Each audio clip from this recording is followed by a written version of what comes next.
Good afternoon, everyone, and welcome to this webinar on Matrix and the property searches. My name is Roxanne, and I'll be with you for the next hour. If you can, let me get there, just a second. So if you see this page, but you do not hear me, please check your audio and sound settings. We did do a sound check earlier, and everything was working fine. So just to let you know, if you don't hear me, please check your settings. So let us go straight into our goal here today, which will be how to do searches within your Matrix tool.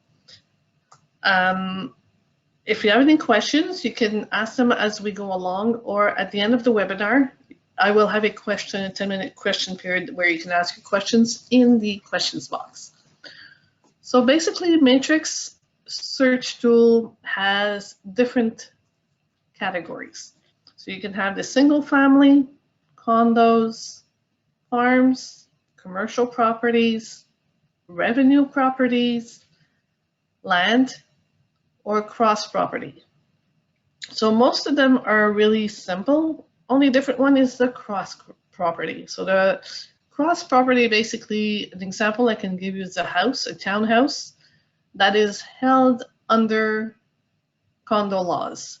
It could also be an individual home, but it could also be a condo concept. So the house, even though they both look similar, one can be a condo and one can be their home. So if you're not sure which category that house is under, the easiest way to do is do a cross property check, which will involve anything that has that same address. So if I do an example right here, I'm going to go into general because each of the categories I showed you, and whether you can go into general search, number, census number search, address search, or a customized search. I usually always go into general because if you want to go by census number search, the top bar, which is always there, whether you're in here, in houses, in condos, in commercial, you can just enter the census number and it will pop up, even if you're not in the right category. So not to worry about by number. So I will give you an example of a cross-property search in general. And let me see if I go into Montreal and I'll give an address of 950. There are 21 matches in Montreal for the address 950. I did not ask if it was a house, a condo, commercial.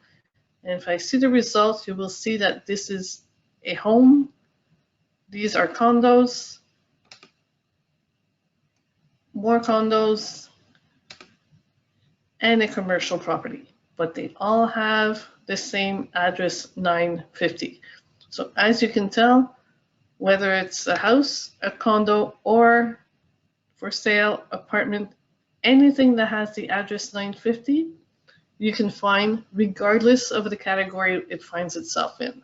So that's just to show you the search under cross property. Normally what would happen, the customer would call you and say, I just saw a house at 250 Apple Street. So you would just enter 250 or Apple, and whatever it is, whether it's a condo or it's a house, it'll pop up. So that's an easy search if you're not sure if it's a condo or a home. So let me go back to basics and let us start with a single family search in the general purpose of the house. So we have many criteria that you can put in. Let's say you're working in Sherbrooke area in the Eastern Townships. If it does not show up here, you can do a more click and you'll go get the Eastern Townships. So this is where you would click, and then if you go down, you will find Sherbrooke in here somewhere in alphabetical order. There it is. And then you have the different regions of the city of Sherbrooke.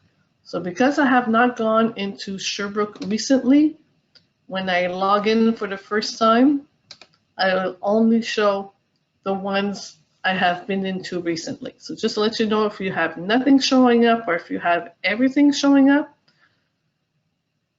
the more you use a region, that'll be the only one that'll keep popping up, and they won't show you the rest of Quebec. Now, within each of these categories, you have the different municipalities that are available. And if you go into one, let's say I go into Ahuntsic here, you have also this subcategories, sub-areas of that, of Ahuntsic and Cartierville. That is one way of searching for an area for a home. The other way, by the way, you can choose more than one if you hold down your control button, or if you're using a Mac, hold down your command button and you can add another location. Just to let you know, you can add many locations as you please. Even here on the left-hand side, you can add all of those also. But I'm going to remove this and I'm going to show you the map. Honestly, that's my favorite way of looking for a home, and I'll explain why. So obviously, if you look at this map showing up slowly onto your screen, we have all over Quebec, but we may want to jump to a specific address. So let us jump to maybe 900 Papineau Street in Montreal. It's going to bring me right to the address I gave you. Now, I went to school there, right across the street. So maybe you have a client that says, okay, I want to find a home that's within a kilometer walking distance for my child to go to school. So if I want to do this, I'm going to shrink my image. The school is here. So I'll just start from here. And I'm going to go and trace, just delete this, a radius around the school. So this parent wants the child to go to school on foot. So I'm going to draw a radius from the school. That'll be a kilometer wide. So I'm just going to stretch it all the way to 1 kilometer. And we're going to have everything that's for sale within that area. That's one example. Another example, if they say, well, as long my child's going to school at Concordia and I want to make sure they're able to walk to the metro, and I'm looking for a condo, whatever the reason is, so I would go along the metro line. So we have the Henry Bourassa, Sauvé, Crémazie, and you can see the M's here are all your metro lines. So in this case, I would probably use the polygon. So if they want to find something that's close enough to the metro, I'm going to draw a polygon, which is going to say, well, okay, a few blocks away, either sides of the metro.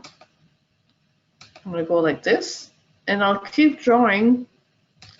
I can draw up to 10 different locations, and I'll just move my map. It's updating. And I'll move up my map and I'll do a part here and I'll shrink it again. And I'll do the same thing between the blue line and the green line. So I'm just going to draw another, oops, a little bit too small so I can't see my metro lines anymore. There we go. Polygon, and I'm going to go same thing here from here to here. I'm just drawing here for the purpose of the exercise. Just to show you that as long you click every time you're doing a new line, and you have to close up your field. So there we go. So now we have 3 different locations. So you can put as many as 10 locations on 10 different search areas if you want on your map. So once you've done that, you go back to your criteria. You can do it from the top here, or you can do it from the bottom left criteria. So, okay, now we have determined where we want to buy. We're looking to look at active status. It could be expired if you want to do an analysis. It could be sold, off market, canceled. You get to choose. obviously we have to put a price range. So we're going to put a price range of, let's say, we're in Montreal, so nothing's cheap, less than $900,000. And then we're going to say whether it's a bungalow, two-story home, we don't care. We don't care if it's detached or semi-detached. So again, if you hold down the control button, you'll be able to select more than one.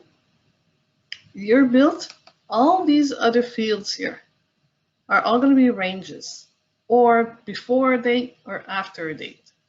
Obviously, we're in Montreal, nothing is new, so I won't even bother putting a date, because what you have to be careful also is if the broker put unknown and you put an actual date, unknown will not appear.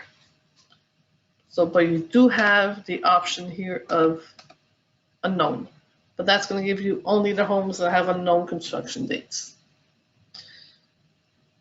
Living area for a home, you can have the square feet or square meters. Again, it's a range.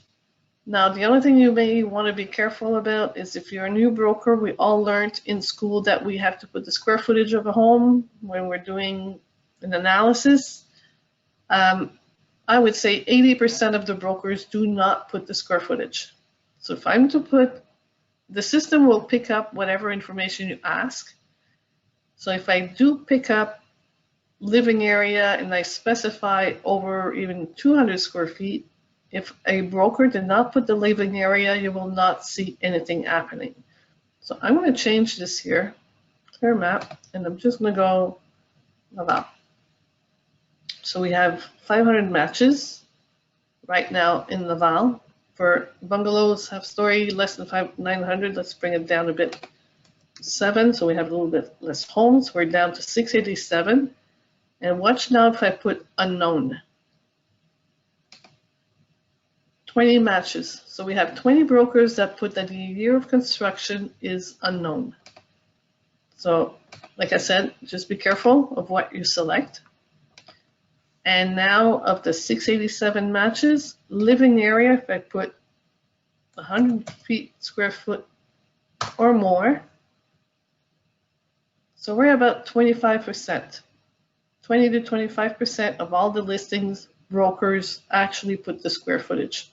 All the others did not. So that's why I say be careful if you're going to put a field that may not have been used by the broker, because the system is going to pick up whatever the listing broker put into the system.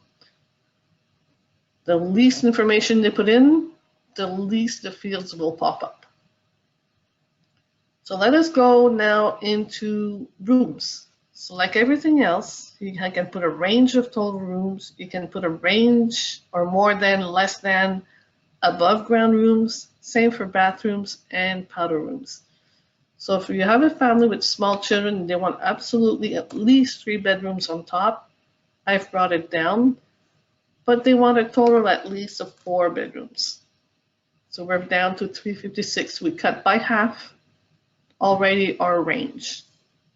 I did put $790 million, didn't I? Let's bring it back to a normal price. We're down to 173. Sorry about that. Same idea with a driveway. We all know Montreal is hectic to park, so you may want a driveway. Even if you're in the suburbs, you can't park in the winter on the street, so you need to have a parking space. So you may want to write that at least 2 parking spaces. We're down to 145. So I think you get the picture of the more, less than, up to. If I would put the price range here, 700 to 790, I'm down to 19 matches.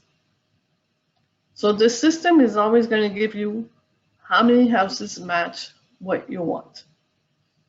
And you keep searching like that and adding or subtracting fields. Excuse me. But keep in mind that you're always going to be relying on what the broker put in. So you have family with children and you want a finished basement. Same idea here. You want at least the basement to be 6 feet or more. we're down to 16. And we want it to be a finished basement, we're up to 17. This means that the brokers did not specify more than 6 feet, but did specify finished basement, if that makes sense. So all the other amenities you can have here, you can add if you want an in-ground pool. You're down to 2 matches. You may want to remove it. Fireplace, view, access to water if you're up in the countryside, and you do have 3 options here. If you really do not want an in-ground pool, you would write not. And then we're back to 15 matches. So we've eliminated 2 houses with in-ground pools. You can have the and or above ground pool. So if I click above and click or, we are now at 7 matches that have either an in-ground pool or an above ground pool. And that applies for everything. So I'm just going to remove this now.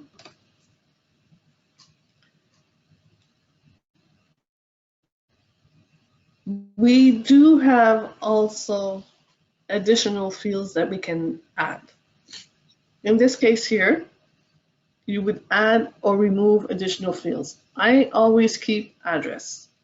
For the example that I showed you before, if something has the address of 250, we have everything that has 250. All the fields that are available are here. There's really a lot of them. So whatever field you select, I'll remove this one. And I'm going to add bathroom. And you'll see why. This one. And maybe I want to add foundation. Maybe my customer doesn't want any blocks, they want poured concrete. So I've selected fields, I've added them on the right-hand side. These will always appear now whenever I'm searching for a home. So I'm going to go back. And now at the bottom are the fields that I added. So the address, like I said, I leave because the customer may call you and say, I saw a house at 250 Apple. You just want to enter 250, see if Apple Street comes up in all the categories, regardless of the type of building. Now, if you want an ensuite bathroom or powder room, we have 8 matches now, which means it's right next to the master bedroom. And if you want to make sure it's poured concrete, we now have 5 matches. So just to show you, whatever selections your client wants, you can add them in. But please, please, please, just remember, it's always going to be if the broker put the information in when they entered their listing. So now that I have my results, I can go click on results. So we only have 5 homes, 2 of which already have a promise to purchase conditional to whatever it may be, the inspection, the financing, whatever it is. These 2 homes already have offers on them. We can see the basic information being the price, if it's bungalow, detached, how many bedrooms, so 3 above, 1 below, 2 bathrooms, powder rooms, if they have a garage, a pool, and I don't remember, fireplace. So this is with a fireplace, this is without fireplace. Now this is one way of seeing it. You can also see it more per page. In this case, we don't need partial, meaning now we can have a photo. So we will have the 5 homes with already a photo up in front of it. Or we can have detailed listings like we're used to look at. Every one of them here, and you will move on to the next one for every single listing.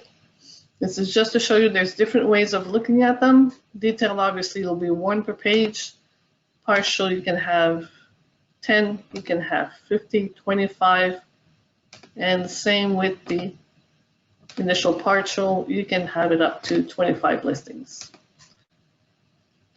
I'm just going to go back to my criteria here. And I'm going to change this. And I'm going to remove my criteria so I can have a lot of homes to show you. So I'm going to remove this. I'll leave the poured concrete. So now I have 99 homes. So now we'll see a better picture. So we'll see the results. And I chose 25 per page there here. I want to show you the statuses. So here is a conditional promise to purchase with condition to sell their home before we can go and buy this one. So this house has an accepted offer with conditional to the sale of a home, whereas this one, they already accepted the offer too, but it's realizing its conditions right now, whereas inspection or financing is concerned. If I go to the next page, notice these two are in bold character. It doesn't mean the house is special. It just means that the house is a listing from a broker in your agency. That's what it means. So these two bold characters are actually brokers in my agency that have homes for sale. So I just wanted to show you, if you ever see that, it's not because the house is special, it's a broker within your agency that has it for sale. So let's go into a home right now. Let's just see what happens when you do get a listing. We have different icons on the top, and I'm going to explain them to you slowly so you understand what each one stands for.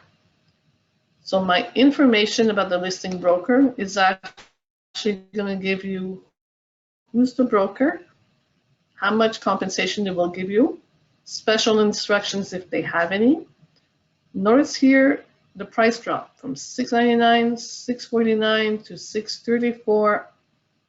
This was just November 16th, and it has been listed since the 25th of September until the end of December. So just to let you know, the basic information on the house is here. The next button, your client is interested in this home. You can share the documents with your client. And when I'm talking about documents, I'm talking about what the broker did include. In this case, seller's declaration, amendment to the seller's declaration, and their certificate of location. So let's say my client, I send them this house, and I want to share. They call me back and they say, you know what, we're really interested in this house. Can you send us more details? You will use the share button, share the details sheet, and everything else with your client. You will use the Share the Documents button, which will allow you to send it in a client format, and you can use the imperial feet, inches, or in the metric measures. Next, enter your client's email. If you want to receive a copy, just say send me a copy, French or English, and you will share. So they'll receive an email with all the details on that one property. So that's what that share button is all about. Now, we also have watched this listing. So let's say we did make an offer on this listing, but your offer was refused. Obviously, you and your clients are going to be curious to know, in the end, how much was it sold for? And how much were we off? So if you watch this listing, this is just an internal note that will be sent to you by Centris once the house is changed to sold. And you just want to write for yourself for which clients are you referring to, and a note, they were curious as to the sold price. So this is just to let you know, and then you watch.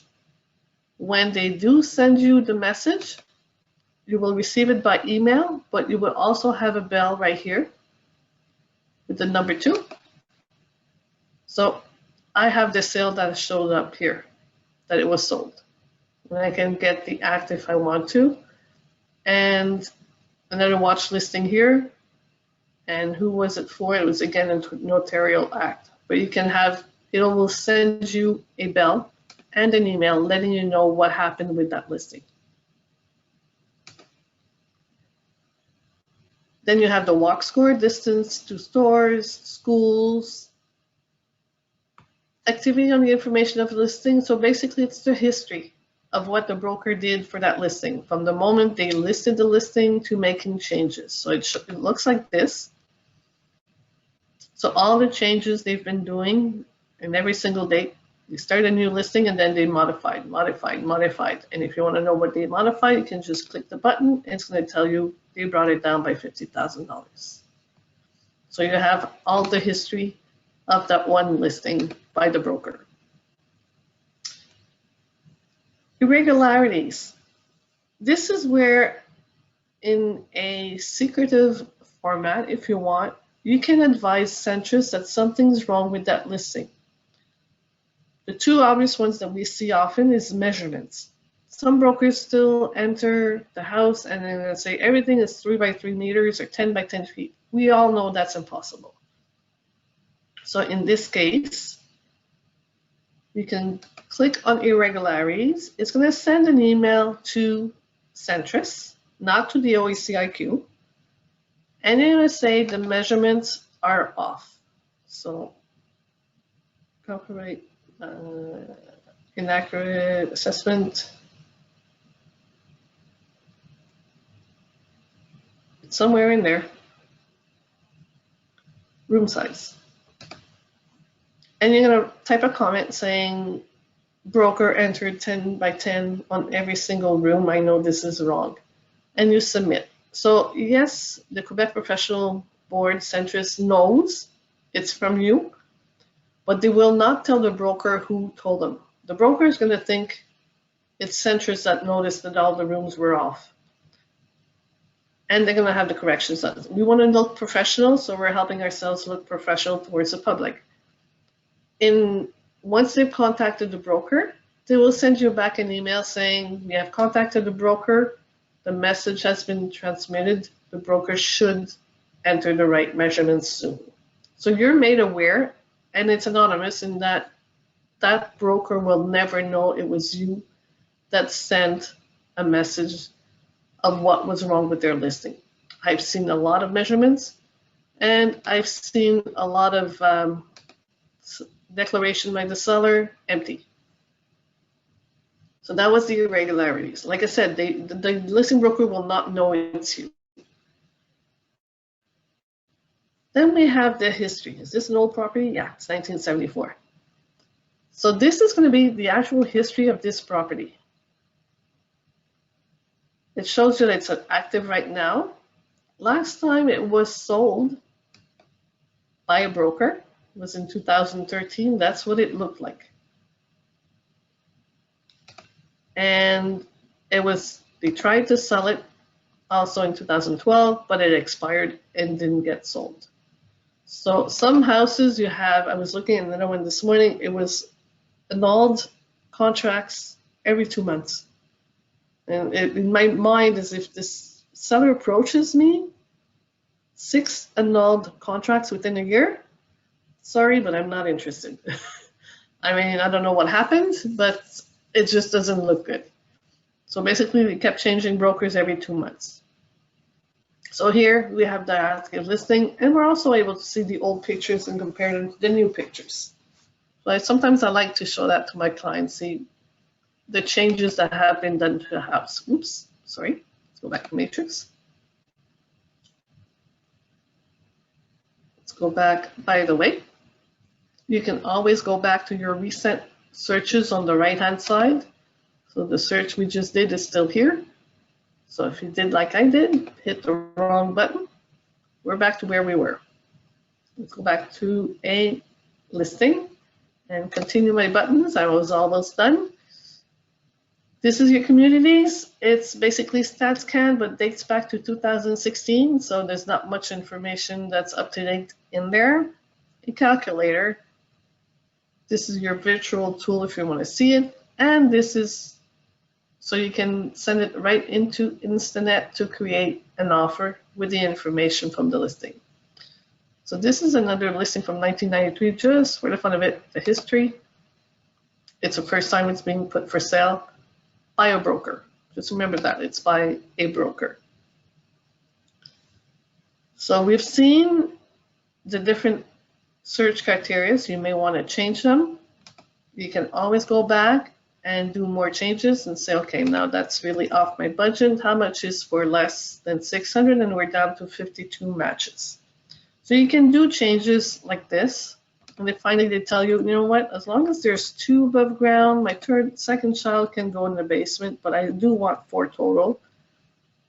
Some adjustments have been then done again. Now we're up 68 matches. So you can do these changes all the time.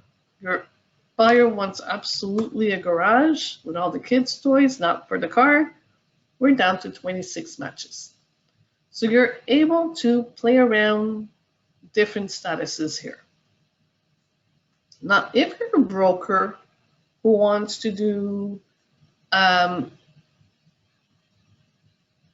go and check out expired listings or expiration date, I would say from, I use the dates, it will be from 2023, 12/31 to 2024, 01/10.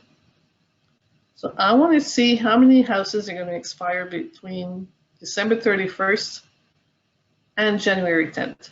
I have 2. So if you're the type of broker that likes to go after soon to be expired listings, you can do it that way. If I want to check, I'm going to show you something. Let's say here since 10/01 plus. I want to show you something. These are homes that expired or will expire since October 1st. Hopefully I'll have what I'm looking for right here, the results. Oops, hold on. Did I say that? Oh. Okay, so these will, okay, from October 1st to 2023, 11/30. Okay. Nobody. 12/31. I have 1 match. So I only have one that's going to expire at the end of December, and that's this one. So if I look at the information here, it should match. It's expiring December 31st. Now what I may want to look is for homes that expired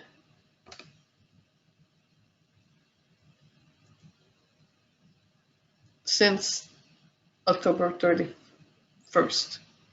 Hopefully I'll have something I can show you. There we go. That's what I wanted to show you. So I asked for anything that expired since October 1st. This one did expire, but it's already been relisted. So you may want to go to solicit other clients that are here that have expired, that are not relisted, and that I have not sold. So that's one way to try to get new clients, is go see the expired homes that were not relisted.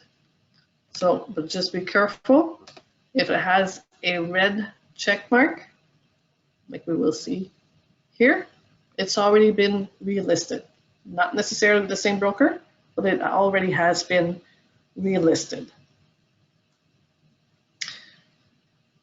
If you want to create yourself a cart, so let's say you want to keep watch on houses, or you want to save carts for clients that are looking for homes, they're not ready, but you want to keep track of certain homes for them. Go to criteria again, let's say active, Sorry, I'll remove the dates. And I'll be more specific here. So I don't want to, oh, I only have 26 matches. So let's say my results here, I'm going to keep for these clients. I can refine my selection by removing the ones that have conditional promises to purchase, but I may want to leave them there because they'll show up whether they're sold or not. Actually, this one, what you might want to do is keep watch, and it's going to let you know that it's back on the market. So that's something you may do. But let's say I'm going to select all, and I want to add them to a cart. So we're shopping for somebody, and we want to create a new cart. That will be the cart name. So you choose a name, and you choose a contact you have, or you create a new contact, and save. If I go back to my main page for Centris, so I'll go into search and go back to my main page. Hold on, back into Matrix. My carts. I did not save it on my main page, but I can find them here. So I have my carts with my 26 listings that we're attesting to show you that you can save them for yourself to go back and look at them. If you don't want to keep it anymore, just click, I did this one this morning, and delete. I have one cart in function right now, and that's for a client. I can also do automatic emails, but that's another training you may want to follow from Centris that you'll enjoy. So I showed you the carts. I showed you how to send them by email. If I go back to my recent search right here, and let's say I look at them with photos, and just out of the blue as such, I would select the ones that I think they would be pleased with, not just send all the listings. I'm just going to tick them off, and I can email them. At the bottom left, we have the email button. So you write to whom, if you want to copy, French or English, subject, and an email body, and your signature that you can edit. So you can email without the documents, just the listings, using just selecting which ones you want to send them without sending the seller's declaration, certificate of location, or all kinds of invoices they could have included. You can also see listings by members. You can also see open houses and caravans. So by members, I'll just write my name, search, and you can see my active listings by clicking here. Obviously they're in bold, it's within my office, but I'm just saying you're able to see the active listings by broker also. I think I've gone around the different categories, how to search by map, and your cart, how to send by email. Does anybody have any questions? Did I go too fast? Was it clear? I did go into single family. Oh, let me show you something else. Just so you remember, if you have a house with a bachelor, if you're looking at single family homes again, and we'll go in general, you have the option here, intergeneration. So intergeneration, basically, depending on each municipality, it's supposed to mean that two families or two members of the same family live in the same house. It does not have a second address. It does not have separate hydro bills, separate water tank. It's really for family members only. It's not for rent. So if I look in Blainville for intergeneration, it tells me I have 14. If I look at the 14 matches, I didn't want the count, I want to see them, results. Okay, we have bungalows, and some of them actually have 2 addresses, so they could be considered a duplex. So you have to be careful. When you see one with a Z, that's because the broker entered this house under 2 separate entities. In other words, as a single family home with an intergeneration, but they could have entered it as a duplex, because there may be a second address, there may be something else involving this house. So just so you know, if I go into duplexes now, I may find this same house appearing again because there's 2 different addresses. Whether they're legal or not, this is another story.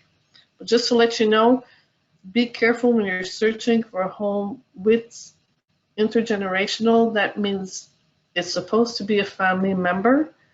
But if I look into revenues and duplex, some of these listings may come back because I would have mentions. Let's do Blainville duplex. I'm not sure if I would have a match, but I may have, see that same address is back here. So there is a match. They entered it with a Z under a duplex, but is it really a duplex? So be careful, something to watch out for.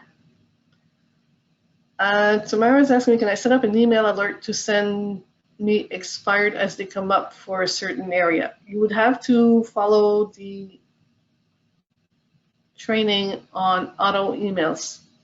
So yes, you would create an auto email whenever a house becomes expired, depending on your search sent to you. You're also prospecting with another broker. Can I send a client information for myself and broker? I am prospecting only once the house is expired, not before. You're going against the regulations of the OACIQ. You cannot prospect people that already have a signed contract if it's not expired. It's illegal. Do we have other questions? Actually, while you're talking to me right now, oh, it's not on the MLS, but it's on for sale. Sure, you can prospect everywhere you want. Just want to show you here, when you go into your tools and you go into Matrix Toolkit, yeah, try again, Toolkit. You have the automatic email is here. You can actually follow that in January, or if you don't want to wait till January, you can always listen to a pre-recorded complete training that you can watch anytime, 24 hours a day, 7 days a week. Same thing for shorter versions of little steps, how to search properties in 5 minutes, configure your settings. You have different, how to create your cart in 2 minutes. So this is just to let you know, if you go into your tools, matrix, you do have information.